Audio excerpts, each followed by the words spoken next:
자, 오늘 제가 설교를 하기 전에 제가 좀 설레발을 안 치려고 아내한테만 가볍게 얘기했었는데, 오늘 아마 제 설교가 주일 설교 중에서는 역대급으로 짧지 않을까라고 생각을 합니다. 근데 이런 설레발 쳤다가 나중에는 꼭 설교가 길어져가지고 그 얘기를 안 하려고 했거든요.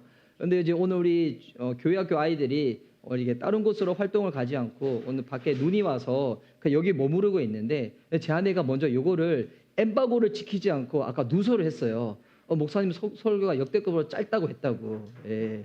그렇게 될지 안 될지 모르겠습니다. 여러분 응원해 주시면 복 있는 자는 설교가 짧으니 또 날마다 또 그 은혜를 누릴지 믿습니다. 자, 오늘 우리 함께 읽었던 누가복음 15장 우리 1절에서 2절 우리 말씀을 가지고 오늘 탕부 하나님 우리 첫 번째 시간입니다.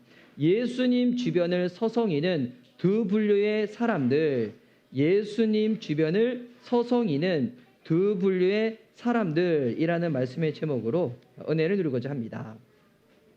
오늘부터 우리가 함께 살펴보고자 하는 이 성경의 본문 이야기는 너무나도 유명한 이야기이죠.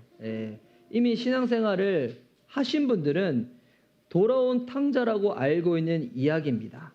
아버지가 살아있는데 본인이 어차피 물려받을 그 유산 그냥 미리 당겨서 나한테 달라는 거예요. 그리고 난 다음에 이웃 땅으로 가가지고 거기서 다 탕진해 버리죠. 그래서 다 재산을 탕진해 버리니까 먹고 살 길이 없으니 돼지들이 먹는 지엄나무 열매를 딱 먹고 비참하게 살다가, 야, 이러다가 나 죽겠다. 우리 아버지 집에는 먹을 것도 풍족하고 살만한데 내가 왜 여기 나와서 이렇게 고생을 하고 있나. 그 생각 가운데 아버지 집으로 다시금 돌아갑니다. 그것도 그 아들을 다시 받아주는 이 아버지의 이야기. 우리가 너무나도 잘 알고 있는 줄거리의 이야기이죠. 근데 이 이야기는 예수님이 하신 이야기인데, 이 이야기를 통해서 하나님을 떠나 탕진한 삶이라고 할지라도 다시 아버지의 집으로 돌아가면 아버지 받아주신다, 품어주신다. 그러니 우리가 세상에서 방하지 말고 돌아가자. 우리 이 정도의 주제는 이미 알고 있는 내용이잖아요. 그런데 저와 여러분이 이 이야기를 몇 주 동안 나눌 때 제가 참조한다는 책이 있었죠. 근데 그 책이 이 팀 켈러 목사님의 책인데, 근데 그 책의 제목이 뭐냐면 탕자의 이야기가 아니에요. 책 제목이 뭐냐? 탕부 하나님이라는 거예요. 너무나 재밌지 않아요? 탕자라는 단어는 우리가 숱하게 들어봤지만 보니까 탕자가 아니라 탕부 하나님이다. 이게 무슨 말인가? 이 탕자라는 이 단어를 한자로 보면 이렇게 됩니다. 자, 탕자. 여기서 이 자자는 우리 이제 아들자, 놈자죠. 그리고 이 탕자가 방탕할 탕이에요. 방탕할 탕. 그래서 이거를 영어로 딱 하면 어떻게 되냐면, 영어로 하면 탕자가 프로디컬 이렇게 돼요. 요거를 제가 네이버에서 검색하는 것을 그대로 캡처해서 붙은 거거든요.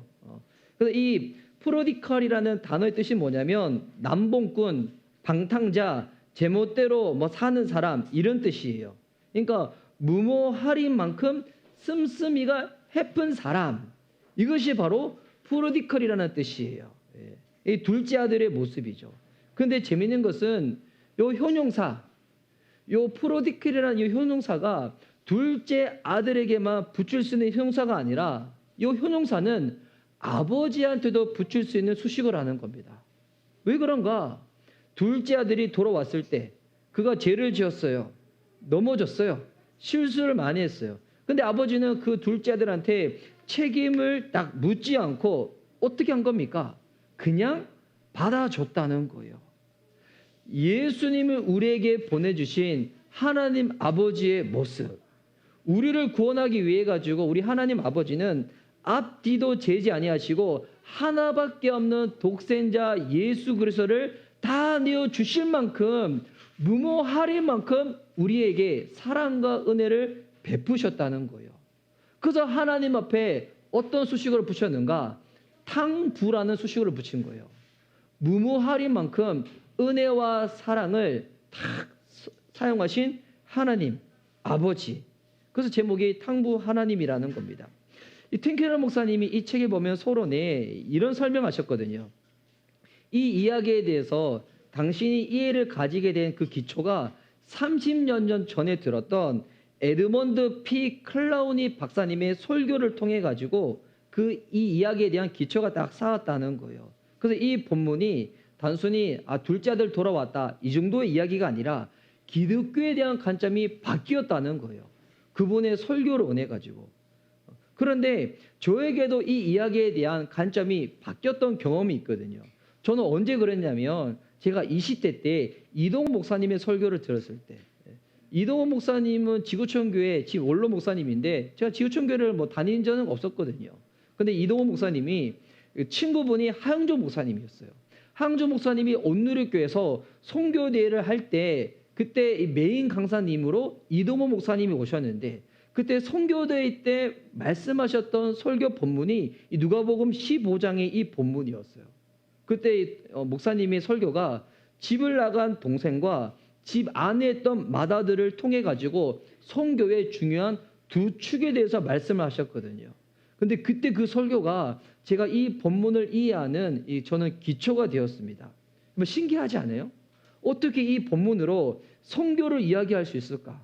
그만큼 이 이야기는 기독교가 뭔지 잘 모르는 분들에게나 아니면 기독교를 한동안 떠나서 쉬고 계신 분들이 있잖아요. 그분들에게 기독교의 신앙이 무엇인지 설명할 수 있는 입문서라는 것입니다. 우리는 입문서라고 하면 이거 그냥 초신자들한테만 필요한 이야기구나. 그냥 교회 생활 오래 한 교인들한테는 필요 없는 이야기구나라고 생각할 수도 있는데 여러분 그렇지가 않다는 거예요. 이 이야기는 둘째 아들처럼 아버지의 품 안에 막 안긴 사람들한테도 필요하지만 오랫동안 아버지 옆에 있기는 있었어요. 모태신앙이어서 그런지 아니면 부모님이 교회 직분자여서 그런지 목회자여서 그런지 교회 생활은 오래 했지만 아버지의 마음을 알지 못하는 마다들 같은 사람들에게도 필요한 이야기가 이 누가복음의 15장의 이 이야기라는 것입니다. 우리가 이 본문을 몇 주 동안 쭉 살펴볼 건데 원래 이 본문을 딱 한 주에 해도 가능한 본문이에요. 근데 이제 그렇지 않고 제가 좀 구절별로 좀 살펴보면서 좀 이 안에 있는 기독교 복음의 진수를 우리 한번 깊게 한번 살펴보고자 합니다. 먼저는 이 본문을 이해하기 위해서 우리에게 필요한 작업이 뭐냐면 예수님이 이 이야기를 하실 때, 이 비유를 말씀하실 때 이 비유를 듣는 청중이 있을 거잖아요. 저도 주일날 설교할 때 똑같은 주제라도 우리 주일학교 아이들한테 할 때랑 우리 이제 청년들, 성인들한테 할 때 제가 말하는 표현들, 방식들이 많이 달라지거든요. 그럼 오늘 예수님께서 이 이야기를 하실 때 그 눈앞에 누가 와 있는가? 또 이 이야기 전에 앞서서 말씀하신 또 두 가지 이야기가 먼저 있거든요. 우리 두 가지 이야기 혹시 아시나요? 우리 누가복음 15장 설교를 많이 들으셨 분들은 예수님 지금 먼저 하신 이야기는 뭐냐면 잃어버린 양에 대해서 이야기를 하십니다. 목자가 있습니다. 100마리 양을 치고 있는데 이 100마리 양이 지금 허튼 곳에 가지 않았는지 날마다 다 이렇게 헤아려 본 거예요. 오늘은 헤아려 봤었는데 이 울타리 안에 100마리가 있어야 되는데 99마리가 있고 한 마리가 사라져 버린 것입니다. 그래서 잃어버린 그 한 마리 양을 찾기 위해 가지고 실제로는 잃어버린 거 아니겠죠. 어떻게 한 거예요? 그 한 마리 양이 한눈 팔다가 다른 곳에 갔든지 혼자서 아니면 도망쳤든지 근데 그 양을 찾으러 간 목자 이야기. 이게 첫 번째 이야기예요. 두 번째 이야기는 뭐냐면 이 신부가 10드라크마 동전을 가지고 머리에 장신구를 가지고 있어요. 이 장신구는 뭐냐면 당시에 신랑이 결혼을 할 때 신부한테 주는 지참금이거든요.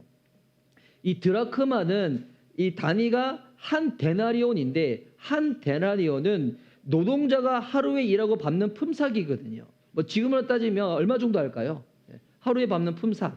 7만 원, 8만 원, 10만 원? 그 정도 할까요? 근데 그게 한 10개 정도 딱 묶여져 있는 거예요. 그러니까 근데 그 중에 하나를 잃어버린 거예요. 한 10만 원 정도 되는 그 동전 한 잃어버린 거예요. 근데 잃어버리고 난 다음에 이 신부가 어떻게 합니까? 이거 찾아야 되는데 막 한급히 움직이는 겁니다. 그거 하나의 가치 때문에 그런 것이 아니라 누가 준 겁니까? 신랑이 준 거예요. 신부에게. 신랑이 준 거를 내가 잃어버린 거예요. 그러다 보니까 이것이 그냥 돈의 가치를 떠나서 너무나 그 사람한테는 귀한 거기 때문에 그것을 막 찾다가 찾는 이야기. 이 두 번째 이야기죠. 그리고 나서 이어지는 이야기가 뭐냐면 바로 아버지와 두 아들의 이야기입니다. 먼저는 동생의 이야기가 먼저 나오죠. 아버지의 유산 미리 당겨서 달라는 거예요. 그거 가지고 집을 나고 난 다음에 탕진하고 난 다음에 돌아오는 이야기. 여러분, 이 세 가지 이야기의 공통점이 무엇입니까? 세 가지 이야기 공통점. 잃어버렸다가 다시 찾았다는 거예요.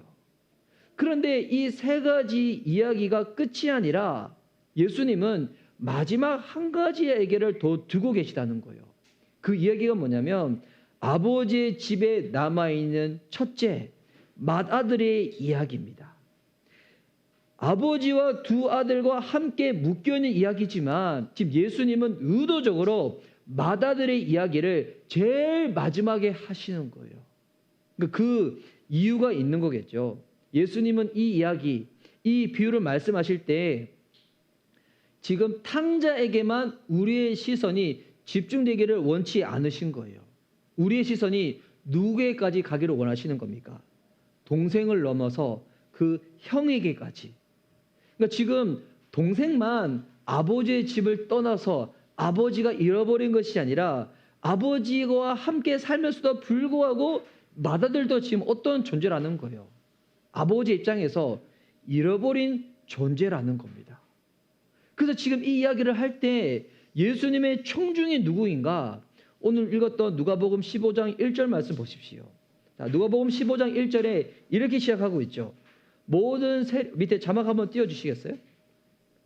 모든 세리와 죄인들이 말씀을 들으러 가까이 나오니.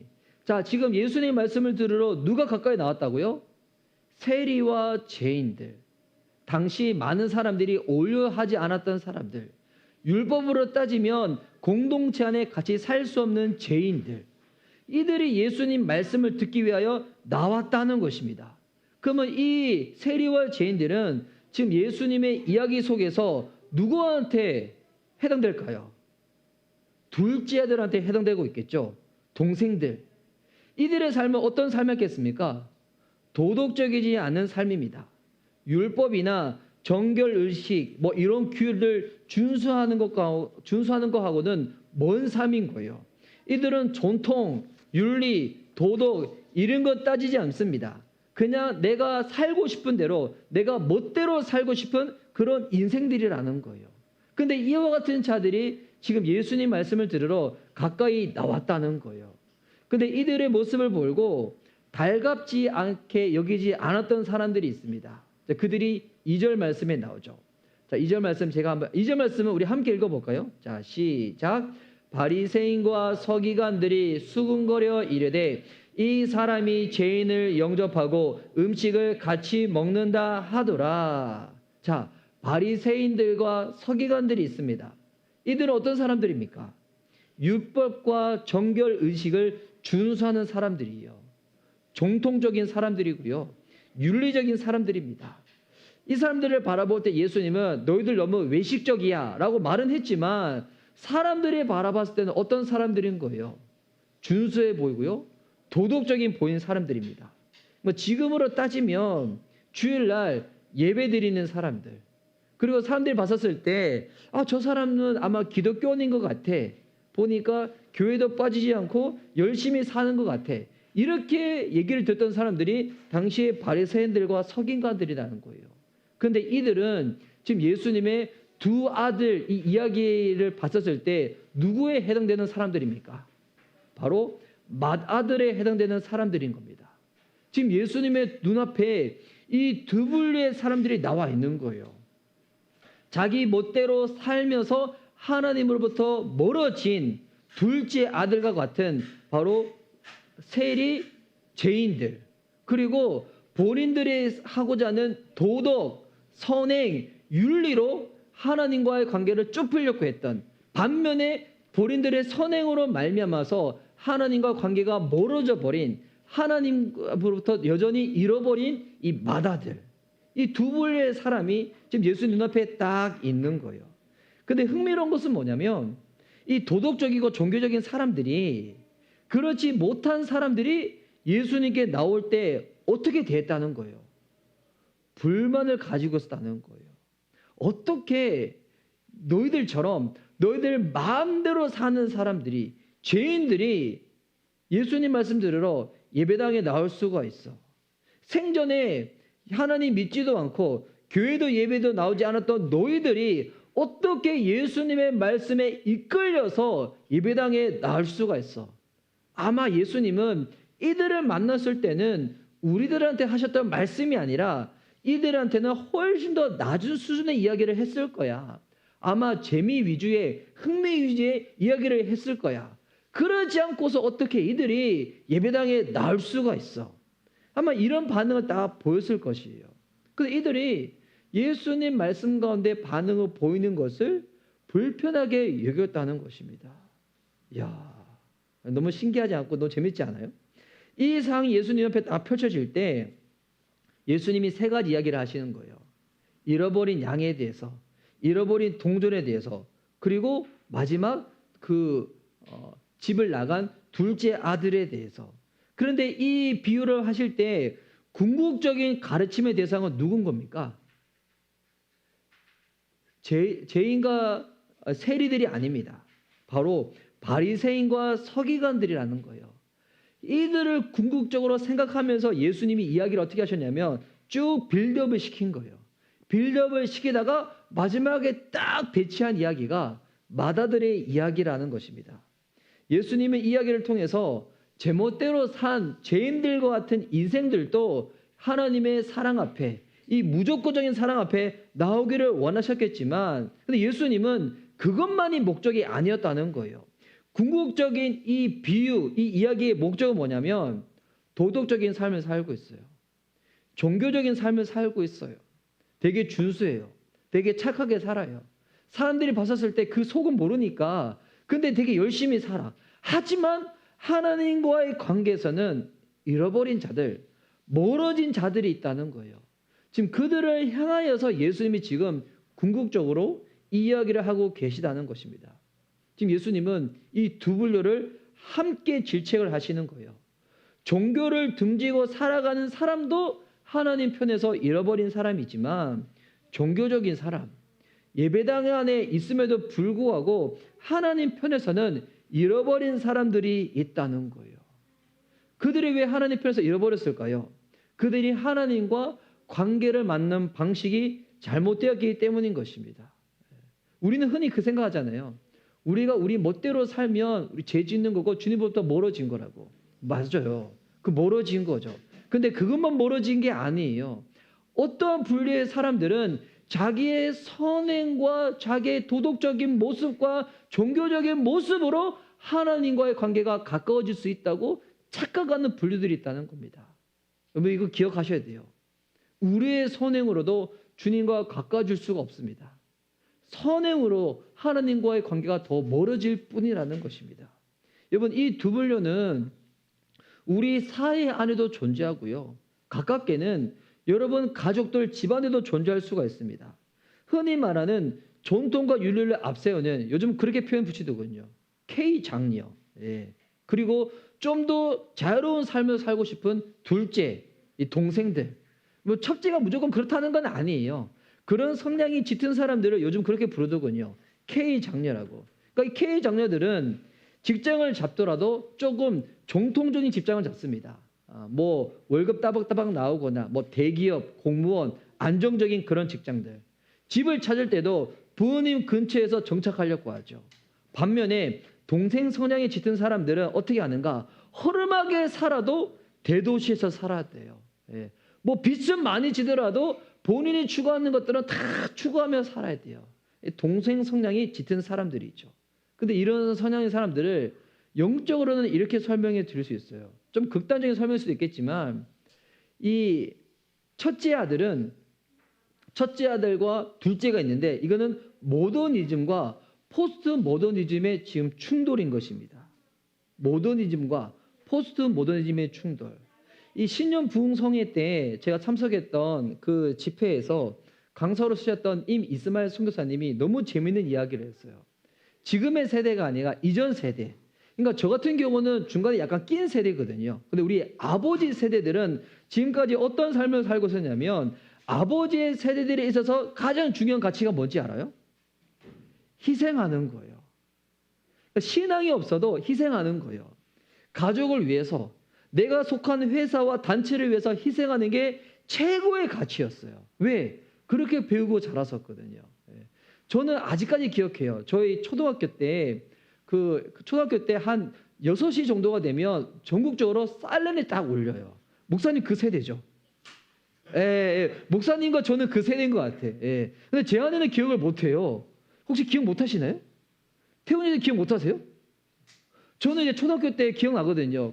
한 6시 되면 사이렌이 딱 울려요. 그럼 모든 사람들이 하는 행동을 딱 멈추고 이 태극기가 보이면 태극기를 향해서 딱 이렇게 국기 경례를 하면서 늘 외우는 게 있었어요. 우리는 조국과 민족을 위해 가지고 뭐 뛰어대고 막 외치거든요.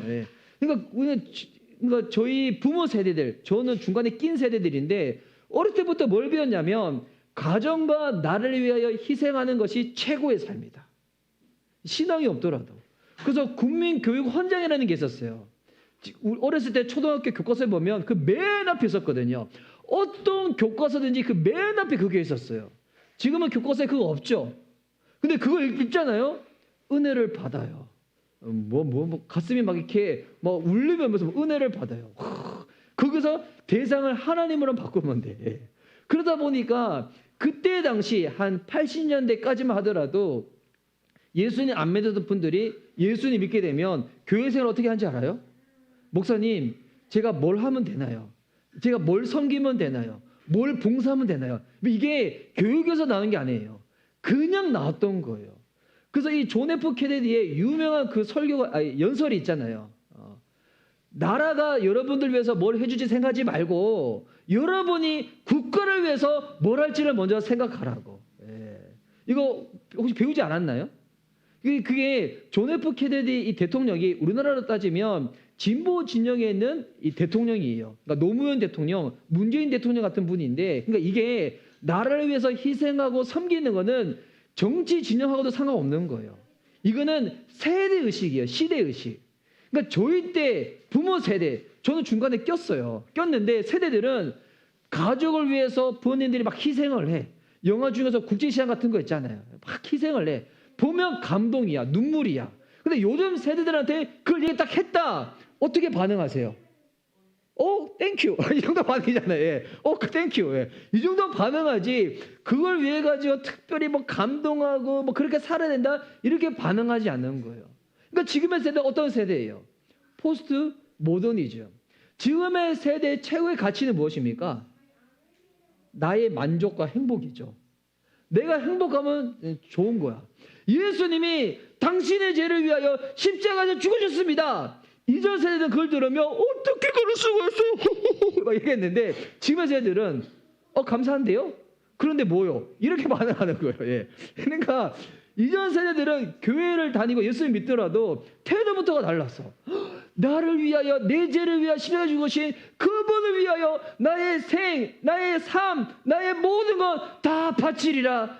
나 주님께 내 생명 드리리. 막 이게 찬양 부르고 막 눈물 쭉쭉 흐르고 막 올레시어서 경배와 찬양 가면 주를 위하여 헌신합시다. 그러면 선교사 헌신해서 와 쫙 나가고 막 울고 해. 지금은 주를 위하여 헌신합시다 하면 왜요?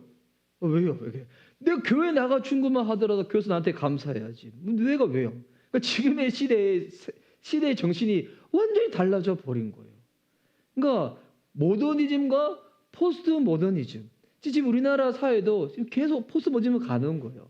그래서 지금 뭐 흔히 말하는 MZ 세대가 그렇다고 하잖아요. 저 오늘 태희자매님이 이 이어폰을 끼고 예배당에 딱 들어오셨는데, 최근에 제가 봤던 이 코미디 프로그램이 생각났어요. 이렇게 그 맑은 눈의 광인이라 해가지고 이렇게 요즘은 직장에서도 이거 끼고 일한다면서요. 그래가지고 저는 음악을 들으면서 일해야지 능률이 올라가요. 막 이러면서. 근데 이제 이거를 성인 산모도 이해를 못 하거든요. 그래서 우리 둘째 아들이 집안에서 음악을 크게 틀어놓고 공부를 한다. 제 아내가 바로 소리가 나옵니다. 음악가! 예. 어떻게 그렇게 하면서 공부를 할 수 있어? 그러니까 이해를 못하는 거죠. MZ 세대가 아니라 가지고. 예. 저는 고등학교 때 라디오 방송 들으면서 공부했었거든요. 예. 저는 우리 아들의 감성을 조금 이해는 합니다. 근데 볼륨이 너무 시끄러워. 나한테 방해될 정도로. 여튼 지금은 완전히 이렇게 뭐 바뀌어 버린 거예요. 그러니까 요즘 세대에는 교회를 다니더라도 어떻게 다니는가? 교회나 목사님 설교나 모든 것이 누구를 위해 존재하는 거예요? 나를 위해 존재하는 거야. 내가 좋으면, 내가 듣고 은혜 받고 만족스러우면 그거 다 좋은 거예요. 그러니까 신앙생활하는 목적이 뭡니까? 나의 만족, 나의 위로, 나의 치유, 나의 행복, 모든 것이 나한테 맞춰져 있는 거예요. 그러니까 예수님의 십자가, 하나님도 누구를 위해 존재하는 거예요? 나를 위해 존재하는 거예요. 그러니까 요즘 세대에 가장 이 목사님들이 하기 힘든 설교, 성도들이 듣기 싫은 설교 뭔지 알아요? 십자가 설교예요. 복음 설교예요. 예. 자아를 부인하고 주님을 따라간다는 거. 하나님을 위하여 내가 존재한다는 그거. 이런 설교를 듣기 되게 힘들어해요. 이런 설교를 아무리 잘해도 많은 성도님들은 은혜 받지 못할 설교, 힘든 설교 이렇게 딱 따져버리는 거죠. 근데 오늘 예수님께서 이 누가복음 15장의 비유를 딱 하시면서 우리들한테 이렇게 이야기를 하고 있는 거예요. 지금 교회 밖에서 자기 마음대로 살아가는 인생도 하나님 편에서는 잃어버린 자이지만, 근데 잘 들으셔야 돼요. 어렸을 때부터 교회 생활이 익숙했어. 그러다가 한동안 교회를 안 다녔어. 그러다가 지금 나가고는 있어. 그런데 내 안에는 보니까 도덕적이고 종교적이고 나름 준수하게 사는 모습이 있지만 그 중심이 아버지를 향하지 아니하고 나의 어떤 노력과 선행으로 내가 아버지로부터 무언가 받기를 원하는 그런 분류가 있다면 그 분류 역시도 어떤 사람이라는 거예요. 아버지가 잃어버린 사람들이라는 거예요. 몸은 가까이 있지만 하나님께로부터 잃어버려진 사람들. 그래서 재밌는 게 예수님은 당시 때 종교적이고 도덕적인 양 했던 사람들이 오히려 예수님을 더 불편하게 여겼어요. 그런 종교적인 모습은 좋아. 좀 고룩해 보이고 온전해 보이는 모습은 좋아. 근데 바리새인들 서기관들은 예수님을 너무 불편하게 여겼어요. 예수님의 모양은 좋은데 예수님의 말씀을 듣고 가르침을 받는 것은 거북하게 여겼다는 거예요. 반면에 오히려 그러지 못했던 사람들, 비종교적이고 도덕과는 머리가 먼 사람들이 예수님 말씀을 들으러 주님의 발등 앞으로 나왔다는 것입니다. 오늘날 우리 교회의 모습은 다 어떻습니까? 오늘 우리 교회에 목사님들이 설교를 합니다. 교회 여러 가르침을 하죠. 교회는 어떤 사람들을 더 원하는 것 같아요? 어떤 사람들? 우리 이제 교회는 아직 인원 숫자가 적으니까 요즘 시대는 이 교회당에 와서 오늘도 그런 분들이 계시군요. 왔는데 모자를 쓰고 계신 분들이 있어. 오늘 예배당에 우리 무려 3분이나 계세요. 계신데 오늘 예배당 올 때 모자 쓰고 올 때 여러분 어떠셨어요? 오늘 예배당 가는데 모자 쓰는데 이거 괜찮을까? 하나님 앞에서 이 예배당 괜찮을까? 이런 생각 하셨어요? 안 하셨죠, 전혀. 그런데 제가 어렸을 때만 하더라도 저 그렇게 배웠거든요. 예배당 들어갈 때 모자 쓰는 거를 이게 교회 성도님들이 되게 뭐라 하시는 거예요. 어떻게 하나님 앞에서 신성한 예배를 드리는데 머리에 뚜껑을 쓸 수가 있냐고. 저 또 바로 또 듣자마자 쓰는 또 분류가 있다. 했냐고. 그리고 제 기억이 나요. 예배당 가는데 제가 그때 비가 오는 여름이었어. 그래서 신발 신으면 신발을 젖을까 싶어가지고 제가 샌들을 신고 가지고 있었거든요. 가서 혼났어요. 예배 드리러 난 다음에 전사님 저 불러가지고 너 어떻게 예배 드리러 오는데 그때 새벽 예배였어. 샌들을 신고 예배 왔냐? 너 버릇 없다. 양말 신고 와야지. 그래서 생각했어요. 하나님은 양말 신는 것을 좋아하시는구나. 그렇게 생각했었는데 진짜 그때 혼나가지고 저 제대로 혼났었거든요. 저 그 전사님 이름 아직까지 기억하고 있어요. 혼났는데 혹시 오늘 예배 드리러 올 때 그거 신경 쓰고 오신 분들이 있어요? 없으시죠?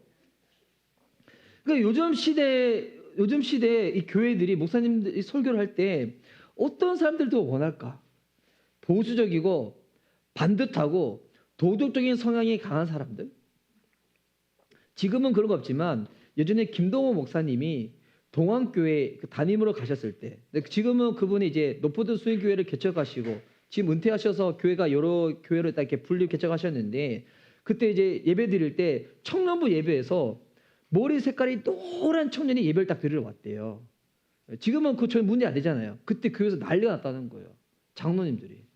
청년부에서 제대로 안 가르쳐가지고 지금 청년들이 머리 색깔 노랗게 염색해가지고 예배 드리러 왔다고. 지금 우리 교회 지금 큰일 났다고. 지금 타락했다고. 예배 드리러 오는데 머리 색깔 노란 청년이 왔다고. 이거 어떻게 해야 되냐고 한 거예요. 지금 들으면 저는 이해가 안 되죠. 예. 그때 진짜 그래서 이 목사님이 이걸 가지고 책을 쓰시고 설교를 하신 거예요. 예. 만약에 머리 색깔을 까맣게 해서야지만이 예수님 믿을 수 있다고 하면 그렇게 가르쳐야 되겠지만, 머리 색깔이 노란색이라 할지라도 예배당 개수 올 수 있도록 허락해 준다면 그거 허락해 줘야 되지 않겠냐고. 그때 당시는 이게 정말 센세이션했었어요. 예. 지금 너무 신기하죠. 예. 지금은 뭐 목회자인 제가 머리 헤어스타일 이렇게 하고 막, 예. 제가 막 수염 기르고 막 이렇게 하고 있는데, 저 나중에 놀라지 마세요. 저 언젠가 염색할 겁니다. 왜? 뭐 저 염색할 머리가 없다고 지금 놀라시나요? 네, 언제가 염색할 거예요. 놀라지 마세요. 제가 염색해서 청년들을 얻을 수 있다면 염색할 겁니다. 네. 제가 머리숱이 생겨서 청년들을 얻을 수 있다면 저 가발을 쓸 겁니다. 네. 그게 문제가 되지 않잖아요. 근데 아직까지 여러분 대부분의 교회들은 그 부분들이 경건하지 못하고 생각들을 하는 거예요.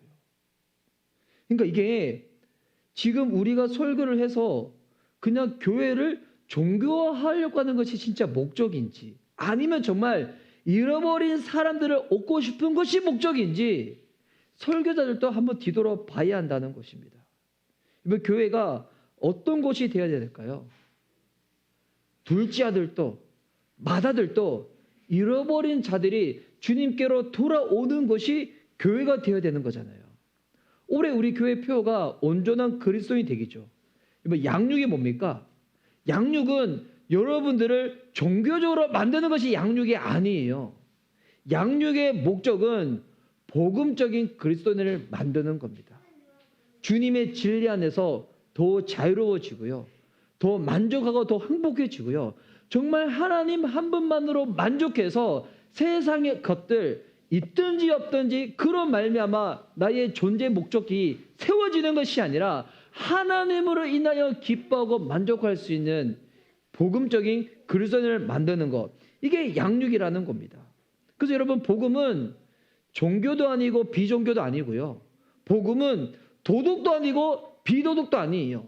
그 중간에 애매한 위치에 있는 게 복음이 아니라는 거예요. 복음은 완전히 새로운 겁니다. 복음은 국률로 시작되는 거예요. 잃어버린 자식이 돌아오기를 원하는 그 마음. 교회가 하는 여러 기능들이 있죠. 이 세 가지 성경보다 나눌 건데, 예배, 전도, 양육, 교제, 봉사. 여기서 우리 전도, 잃어버린 자들 데리고 오는 거잖아요. 근데 제가 이거를 어제 계속 묵상해 봤는데, 우리 아까 잃어버린 양들, 둘째 아들, 여보 이거 잃어버린 거예요? 도망간 거예요? 한번 대답 한번 해보시면 좋을 것 같아요. 자, 잃어버린 거예요? 도망간 거예요? 도망간 거죠. 도망간 거예요. 자기 발로 간 거예요. 근데 하나님은 뭐라고 표현합니까? 예수님은 잃어버렸다고 표현하는 거예요. 근데 이 표현이 맞아요. 이 표현이 우리들한테 필요해요. 왜 그런지 알아요?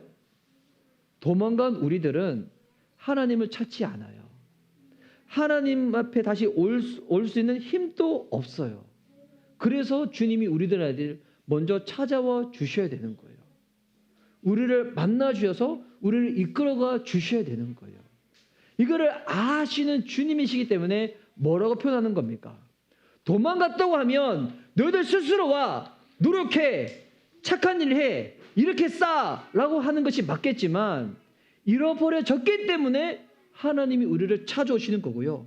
우리를 데려오셔서 품으시는 겁니다. 이게 우리 하나님 아버지의 마음인 거예요. 그래서 아들이 무모할인 만큼 아버지의 사랑을 탕진해 버렸지만 하나님은 그것보다도 더 무모한 은혜와 사랑으로 잃어버린 우리들을 찾기를 원하신다는 것입니다. 오늘 주님의 그 마음 안으로 들어갈 수 있는 저와 여러분 됐으면 좋겠습니다. 우리 아버지의 집으로 돌아가야 돼요. 주님의 마음 안으로 들어가야 돼요.